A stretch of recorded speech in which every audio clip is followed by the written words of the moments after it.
자, 여러분 안녕하십니까? 우리 지난 시간까지는 대단원 1 한문의 기초라는 단원을 배우면서 소단원 1 한자와 한문 이야기, 소단원 2 한문 풀이와 길잡이에 대해서 배웠습니다.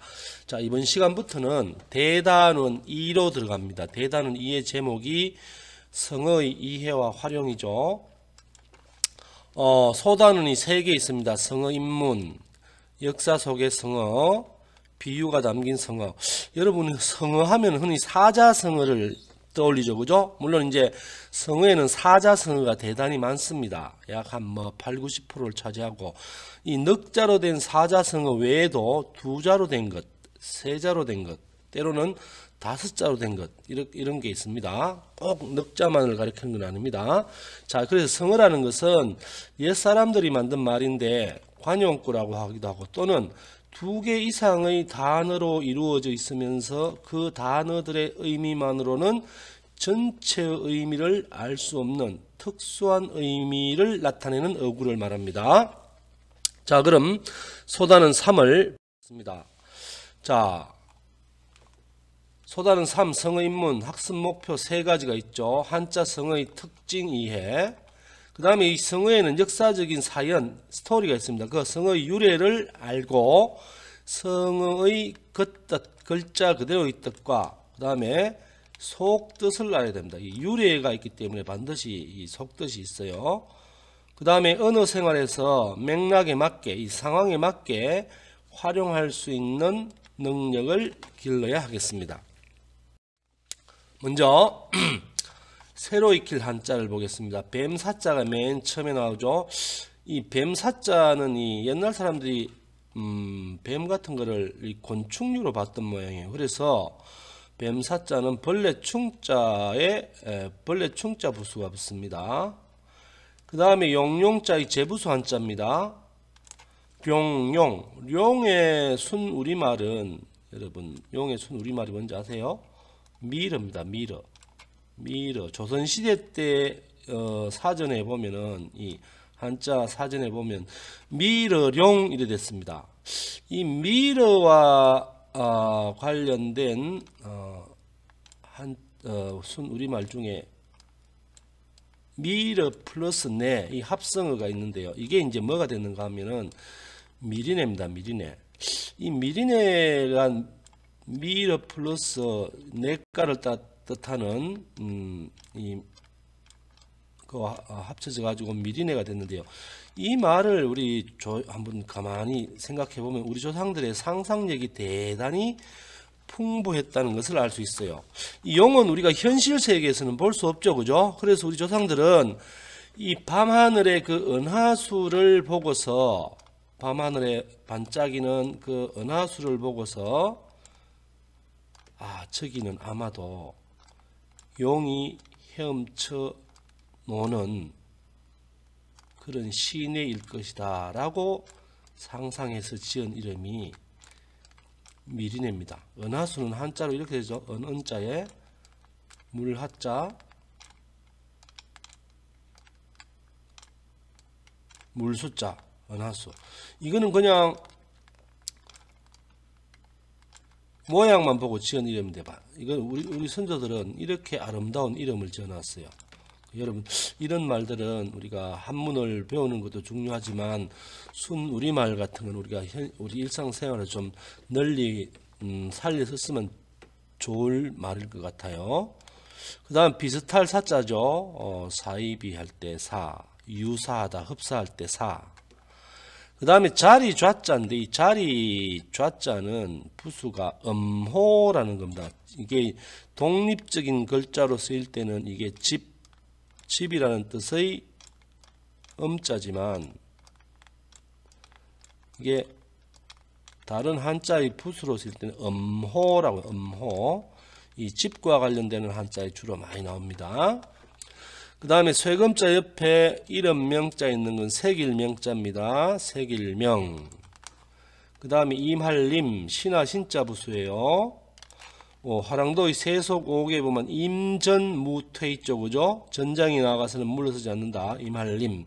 그리고 두원법칙을 받는, 영향을 받는 한자죠. 용용자도 마찬가지고요. 그 다음에 이 배틀기자죠. 틀기자.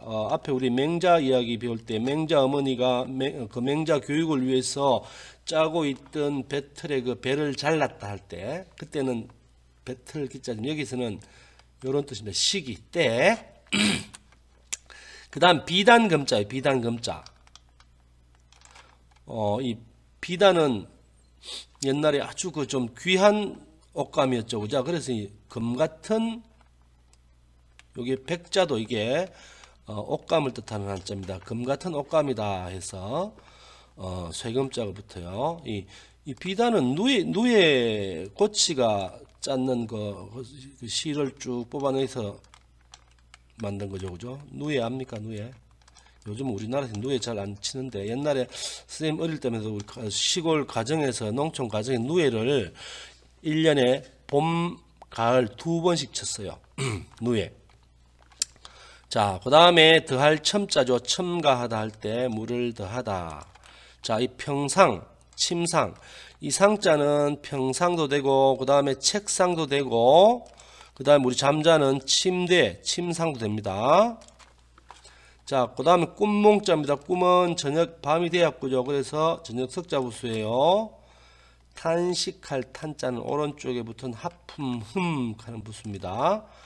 그 다음에 익숙할 관자입니다. 익숙하다. 습관할 때 익힐 섭자하고 익힐 섭자 알죠? 익힐 섭자 앞에서 학습할 때 요 섭자하고 관자가 붙어서 습관이 습관.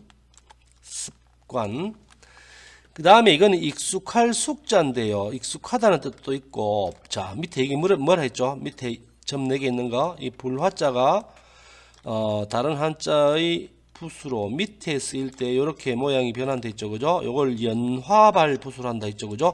이거는 익다. 음식 같은 게 익다 또는 음식을 익히다라는 뜻의, 뜻이 있습니다. 익다 또는 익히다.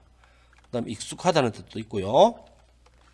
그 다음에 머금다, 입에 머금다, 머금을 함축적이다 할 때. 그 다음에 모을축자입니다. 모을축, 저축하다. 풀 같은 것을 이렇게 막 모아두다. 이런 뜻입니다. 그 다음에 견줄교, 비교하다 할 때. 근데 이 수레 그자가 붙어. 이게 원래 이제 수레에 옛날 그 수레 탈 때, 좀 넘어지지 않도록 잡는 손잡이라는 뜻이었어요. 그래서 이 수레 그자가 붙습니다.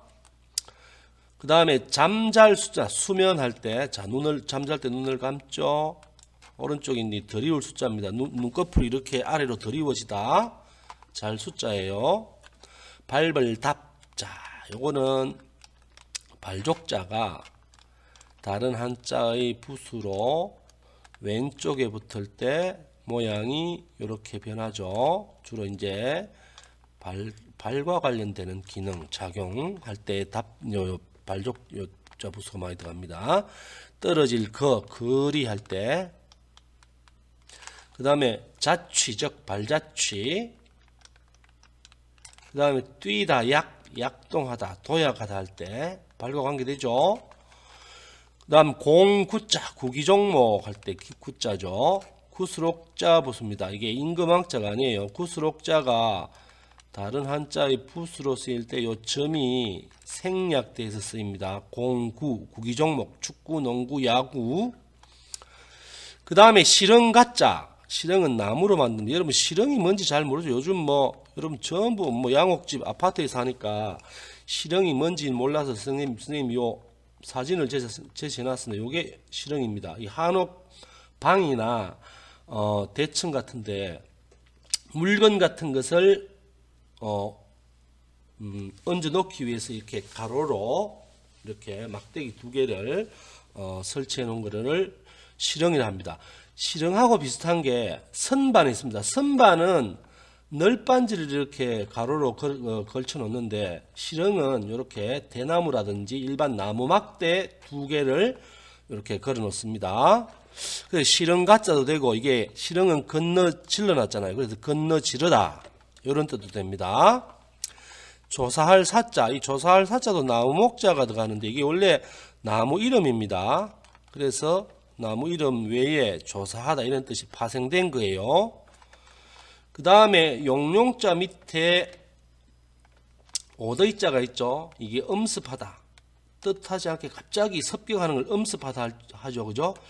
그래서 이게 엄습할 습자인데 이게 원래 뜻은 옛날 사람이 죽으면은 입는 옷을 수의라 하죠. 그죠? 수의라는 뜻의 습자입니다.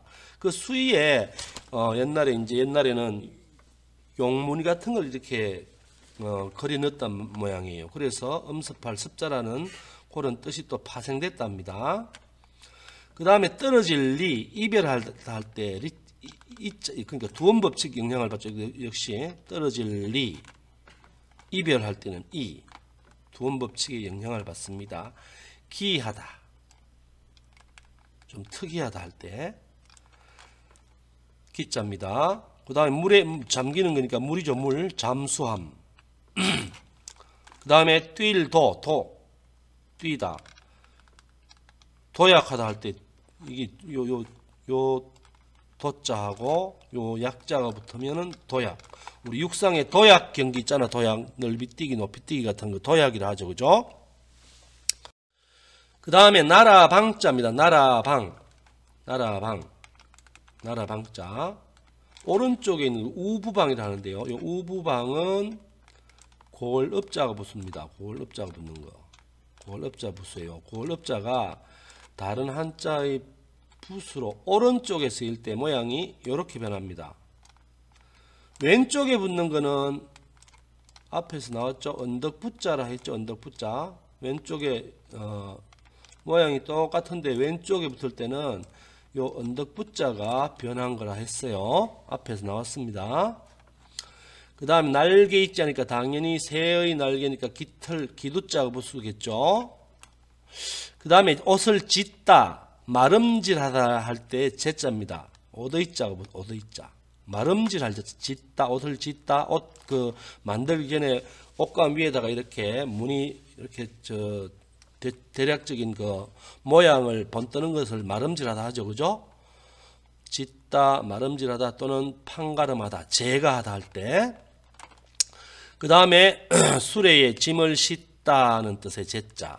적재하다 이렇게 하죠. 수레에 짐 싣는 것을. 그 다음에 낮을 빗자인데요. 낮을 빗자. 이 낮을 빗자는 요 밑에 있는 열십자 붙습니다. 요 낮을 빗자 쓰는 거를 여러분 주의해서 잘 써야 됩니다. 선생님이 시범을 한번 보여줄게요. 낮을 빗. 1, 2, 3, 4, 5, 6, 7, 8 이렇게 해야 됩니다. 요 부분이 한 획입니다. 여기 요 부분이 한 획이에요. 알겠죠? 주의해서 잘 써야 됩니다. 낮을 빗자. 그 다음에 오를 승천하다 할 때 해가 떠오르다. 해가 날일자 부수예요. 좀 가로로 넓적하게 여기서는 날일자입니다. 그 다음에 격식 격 또는 지위 격 또는 발을 격자가 됩니다. 인격 또는 나라의 격, 국격하죠. 그죠? 그 다음에 등급 급자, 실사자 부수예요. 요 오른쪽에 있는 게 미칠급자인데요. 미칠급자 쓰는 것도 여러분 잘 보세요. 1, 2, 3, 4 이런 식으로 씁니다. 미칠급자. 그 다음에 널빤지 판자죠. 널판 또는 척판자입니다. 오른쪽에 조각 편자 붙습니다. 이렇게 씁니다. 1, 2, 3, 4.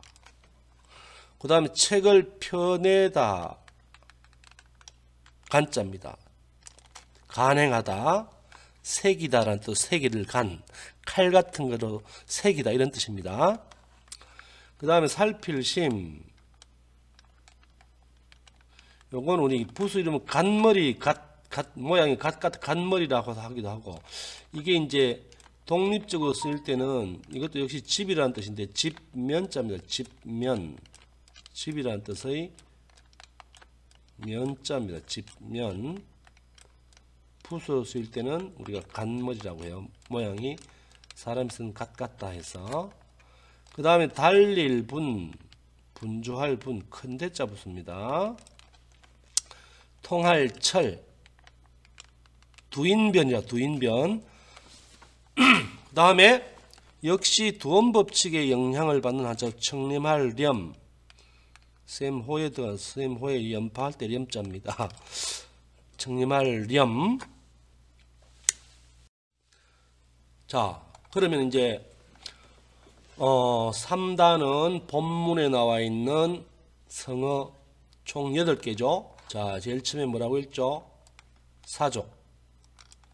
그 다음 등용문, 사이비, 좌우명, 임기응변, 금상첨화, 동상이몽, 풍수지탄. 이렇게 총 8개입니다. 자, 그럼 하나하나의 유래와 뜻을 알아보겠습니다. 먼저 사족입니다. 사족은 뱀의 발, 그 뜻 그대로 하면은 원래 화사첨족의 준말입니다. 뱀을 그리려다가 그리는데 발을 더했다. 자, 중국 춘추 전국시대 초나라 때 일이에요. 제사를 지내는 사람이 하인들에게 술을 마시라고 주었는데 그 술이 딱 한 사람이 마실 정도밖에 안 됐던 모양이에요. 그래서 하인들이 뱀 그리기 내기를 하여 먼저 그림을 완성하는 사람이 술을 마시기로 했습니다. 그 중에 한 사람이 먼저 뱀을 그렸는데 다 그리고 나서 보니 뭔가 빠진 것 같아 발을 그려 넣었다고 합니다. 그러나 그가 뱀의 발을 그리는 동안 다른 한 사람이 뱀 그림을 완성하여 그 사람이 술을 차지하게 되었습니다. 술을 차지하게 된 이가 뱀의 발을 그린 이에게 말하기를 하하하 본래 있지도 않은 뱀의 발을 그리느라고 술을 뺏기다니 하며 배웠다는 이야기입니다. 그래서 여기에서 유래돼 가지고 쓸데없는 군일을 하다가 도리어 실패하는 것을 일컫는 말이었습니다. 또는 이야기 끝에 뭔가 부족하고 미진한 사항을 덧붙일 때 쓰는 표현이기도 합니다. 자, 예로는 그는 자신을 소개하면서 자신이 부잣집 아들이라는 사족을 덧붙였다. 이런 식으로 씁니다. 자, 그 다음에 사입이죠. 사입이.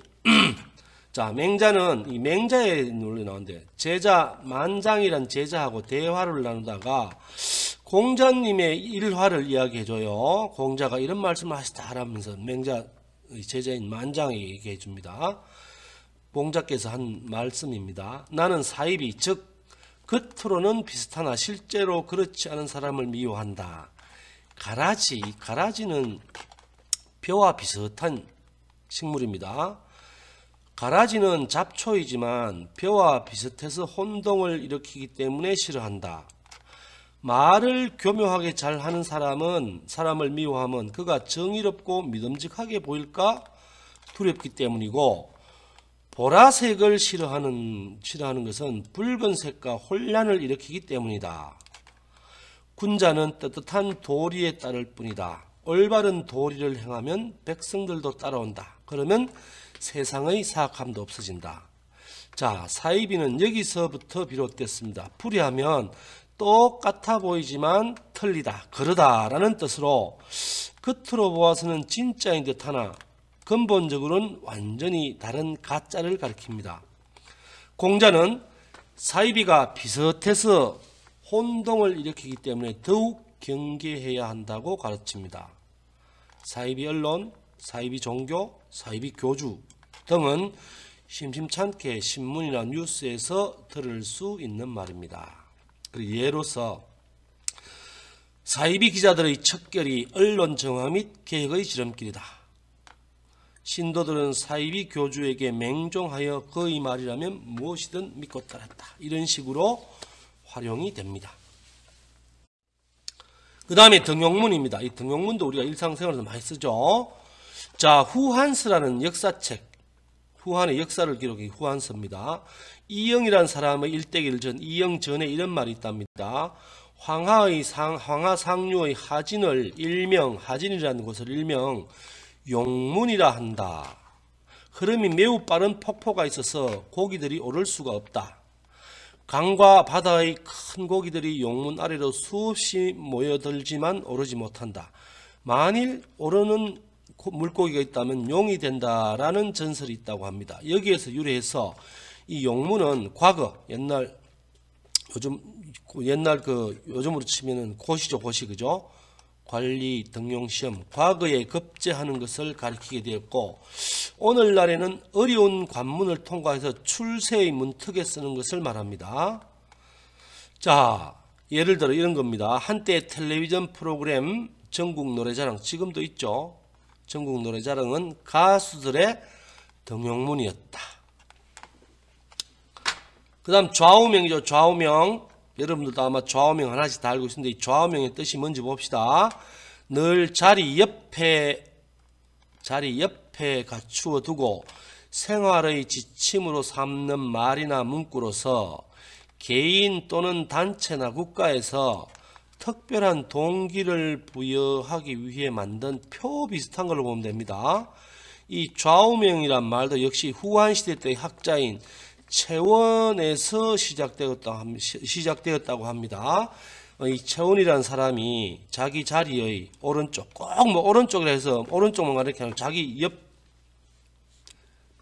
왼쪽, 오른쪽, 옆이라는 뜻입니다.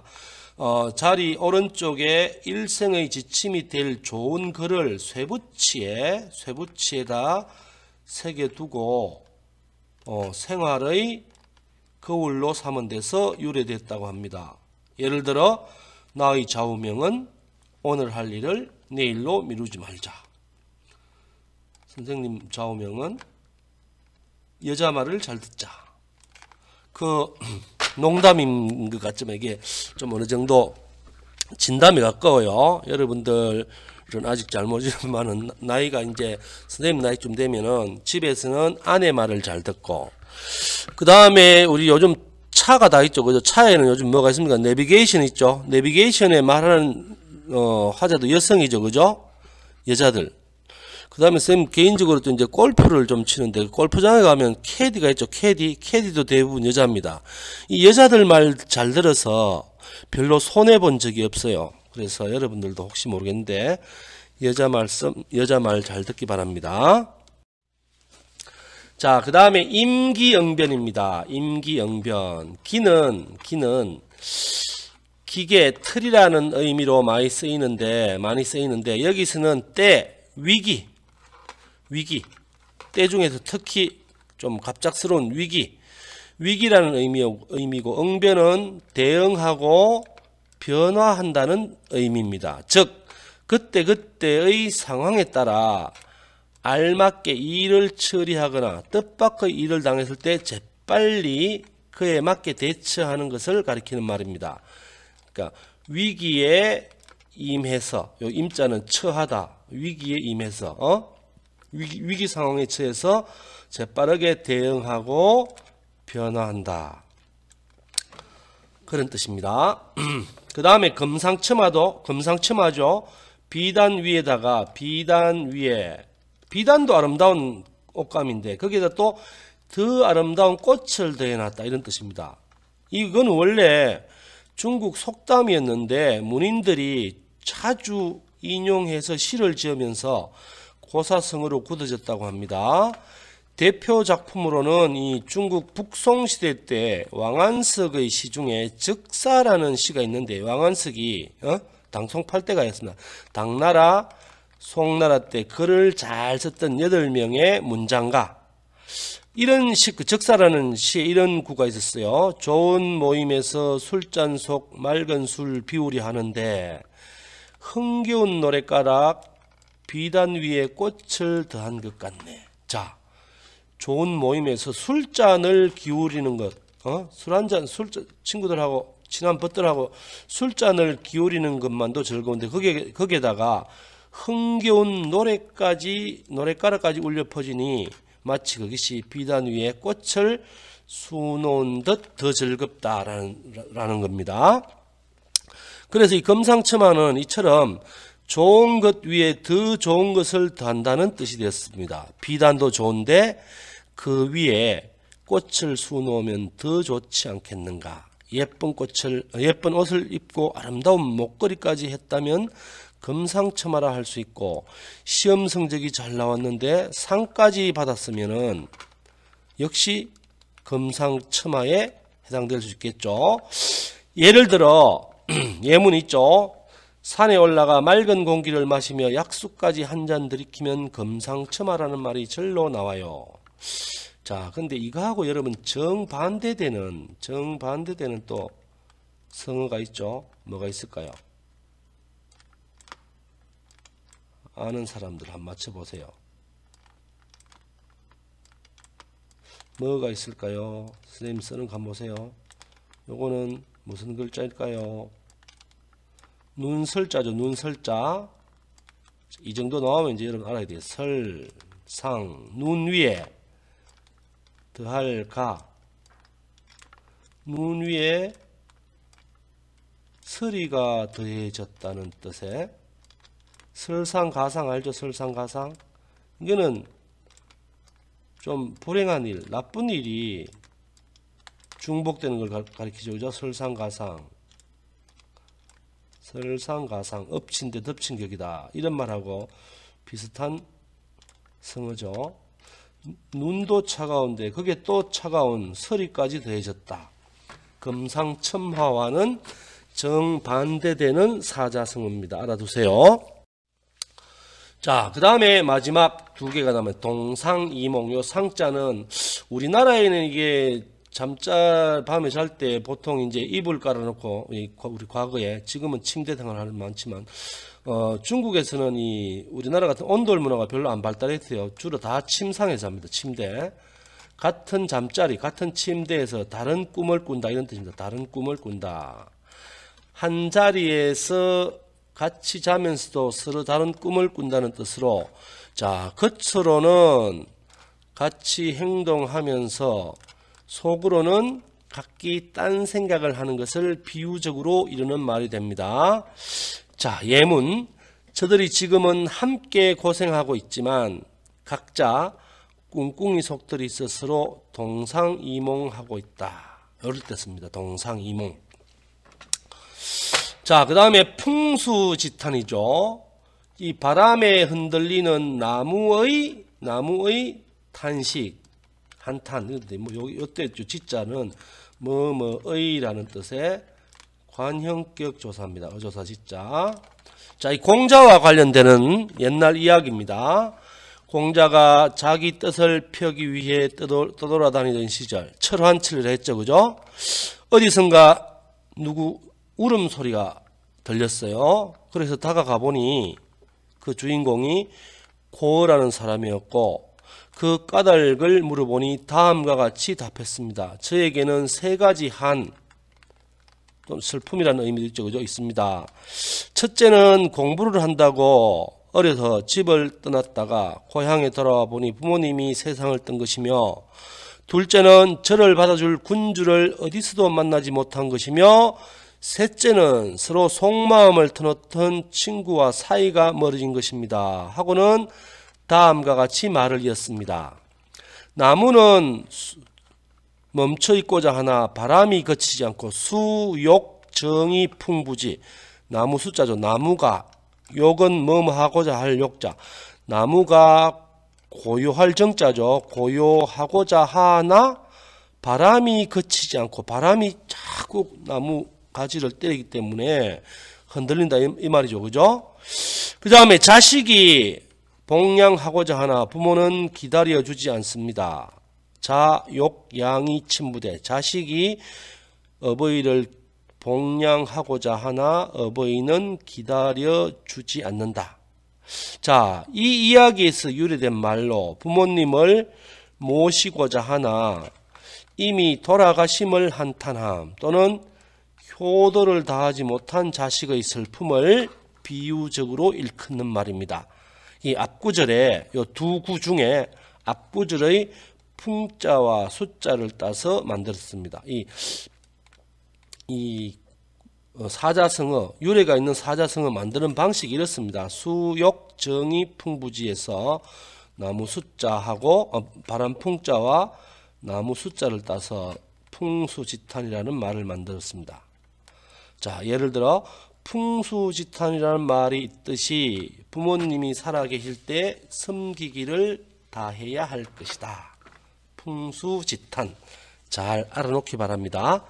자, 오늘 소단원 3, 소단원 3에서 8개의 성어를 배웠죠. 각 성어의 글자 그대로의 뜻도 알아야 되겠지만 반드시 속뜻, 유래와 속뜻을 잘 알아야 되겠습니다. 아시겠죠? 자, 오늘 강의는 이것으로 마치고, 한 가지 더 있네요. 뒤편에 보면 본문 익히기. 요거는 여러분들이 다 읽어보면 알 거예요. 사족, 뱀의 뭐죠? 발. 쓸데없는 군짓을 해서 도리어 잘못되게 함. 뱀을 더 잘 그리려고 있지도 않은 발을 덧붙여 그리며 도리어 이를 망쳤다는 이야기에서 유래했다. 등용문, 용문의 어름, 어려운 관문을 통과하여 크게 출세하게 됨 또는 그 관문. 사입이 겉은 비슷해 보이나 실질은 다르다. 겉으로는 비슷하나 속은 완전히 다름 또는 그런 것. 자, 이자 요때 그러나 이 뜻입니다. 좌우명 자리의 오른쪽에 새겼다 이런 뜻이죠.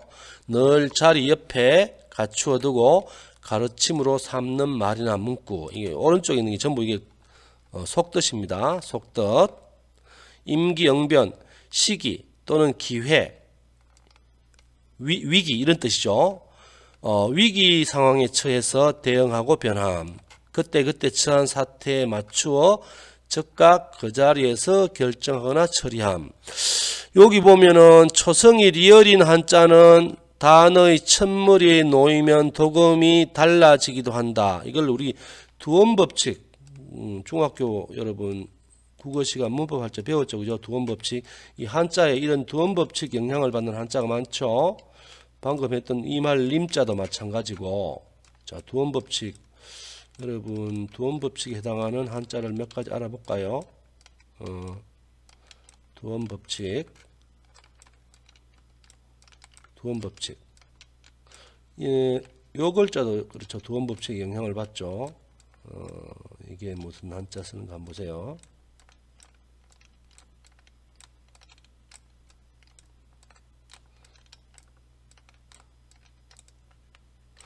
이게 진헬력자죠. 진헬력. 근데 우리 역사하고 뭐라 합니까? 역사라죠. 역사. 그 다음에 여러분 성시 중에 이 성시 있죠.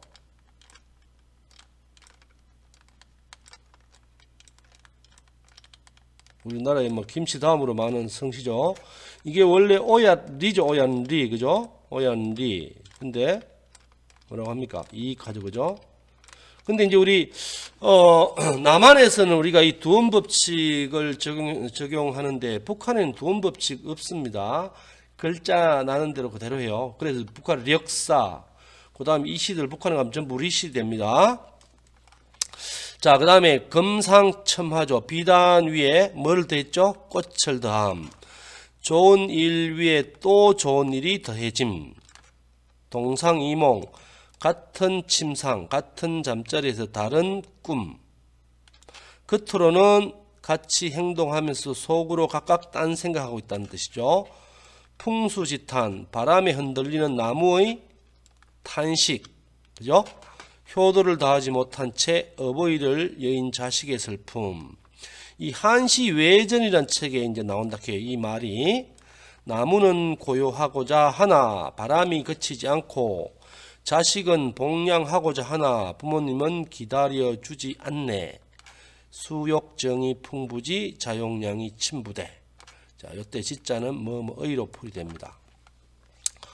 자, 제시된 조건에 맞게 괄호와 빈 곳을 채워보자. 사이비의 풀이 순서 1, 2, 3 이래 되죠. 비슷하나 아니다. 등용문 사족의 속뜻은 위에 있죠. 그 다음에 임기응변, 금상첨화, 비단 위에 꽃을 더했다. 이렇게 되죠. 1, 2, 4, 3으로 해석되네요. 그죠? 그 다음 풍수직탄의 속뜻. 여러분, 여기 있죠. 그죠? 효도를 다하지 못한 채 어버이를 잃은 자식의 슬픔. 자, 그래서 지금까지 소단은 3을 공부했는데 지금부터 분량이 좀 3단원부터 분량이 좀 많아지니까 여러분들이 제때 미루지 말고 예습 복습을 잘 해놓기 바랍니다. 수고했습니다.